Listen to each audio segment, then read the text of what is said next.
हर साल जब भी 13 अप्रैल की तारीख आती है, अंग्रेजों की निर्दयता की कहानी फिर से ताजा हो उठती है। उस घटना को आज 105 साल बीत चुके हैं, लेकिन जख्म आज भी हरे हैं।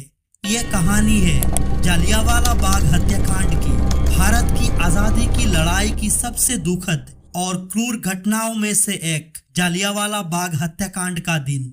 उस नरसंहार का दृश्य कैसा रहा होगा, इसकी कल्पना भी नहीं की जा सकती। उस घटना को कुछ शब्द में समेटा नहीं जा सकता।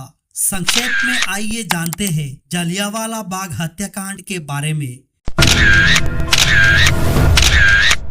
वीडियो अच्छा लगे तो प्लीज लाइक, शेयर और सब्सक्राइब करना ना भूले। धन्यवाद। बैसाखी के पर्व को पंजाब में बड़ी धूमधाम से मनाया जाता है, लेकिन वर्ष 1919 में इस दिन ऐसी दर्दनाक घटना घटी थी जो आज भी इतिहास के काले पन्नों में कैद है। पंजाब के अमृतसर में स्वर्ण मंदिर से कुछ ही दूर पर स्थित जालियांवाला बाग में 13 अप्रैल 1919 के दिन रॉलेट एक्ट का विरोध करने के लिए एक सभा हो रही थी। बता दें कि ब्रिटिश औपनिवेशिक सरकार ने रॉलेट एक्ट पारित किया, जिनसे पुलिस को बिना किसी कारण के किसी भी व्यक्ति को गिरफ्तार करने की शक्ति दे दी। इस अधिनियम का उद्देश्य देश में बढ़ती राष्ट्रवादी विद्रोह को रोकना था। महात्मा गांधी ने लोगों से इस अधिनियम के विरुद्ध सत्याग्रह करने का आह्वान किया।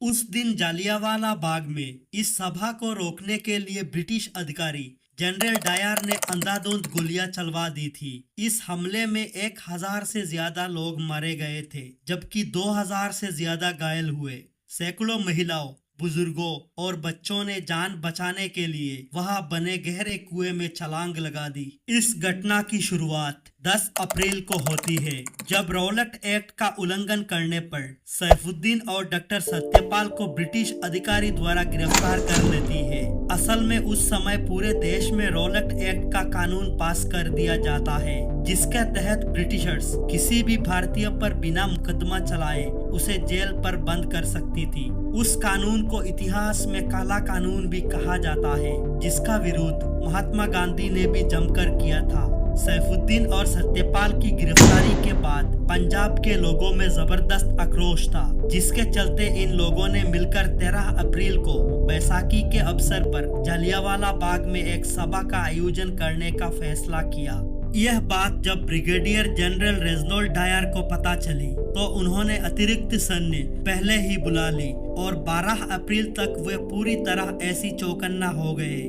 13 अप्रैल की सुबह सभी अपने परिवारों और दोस्तों से मिलकर बैसाखी का जश्न मना रहे थे। हालांकि इस दौरान शहर में कर्फ्यू लगा हुआ था। ब्रिटिश हुकूमत जालियांवाला बाग पर इतने लोगों की भीड़ देखकर बौखला गई। 1857 की क्रांति को दोबारा दोहराने का डर लिए ब्रिटिश हुकूमत ने भारतीयों की आवाज कुचलने की मंशा बना ली। क्रूरता की सारी हदें पार करते हुए इस नरसंहार को अंजाम दिया। जब सभा में शामिल नेता भाषण दे रहे थे तो ब्रिगेडियर जनरल रेजिनाल्ड डायर ने वहां पहुंचकर 90 ब्रिटिश सैनिकों को गोली चलाने की आदेश दिए। कहा जाता है कि इस दौरान वहां 5000 से ज्यादा लोग मौजूद थे। बिना चेतावनी उन्हें घेर कर ताबड़तोड़ गोलियां बरसाई गई। ब्रिटिश आधिकारिक रिपोर्ट में कहा गया था कि इस घटना में 379 लोग मारे गए थे, लेकिन कुछ अनुमानों के अनुसार मरने वालों की संख्या हजारों में थी। कई इतिहासकारों के अनुसार यह ब्रिटिश उपनिवेशवादियों के साथ भारतीयों के संबंधों में एक महत्वपूर्ण मोड़ था। आजादी के आंदोलन के लिए भारत के संघर्ष के दौरान एक महत्वपूर्ण क्षण था। इस घटना ने आजादी की आग को हवा दी। इस एक घटना ने भारत में अंग्रेजों के खिलाफ जो माहौल बनाया था, उनसे ही देश की आजादी की नींव रखी और कई क्रांतिकारी पैदा किए, और गांधी जी ने आंदोलन को एक नई धार दी। देश की जनता गांधी जी के अहिंसात्मक आंदोलनों से जोड़ने लगी और अंग्रेजों को भारत को स्वशासन देने की योजनाओं पर काम करना पड़ा।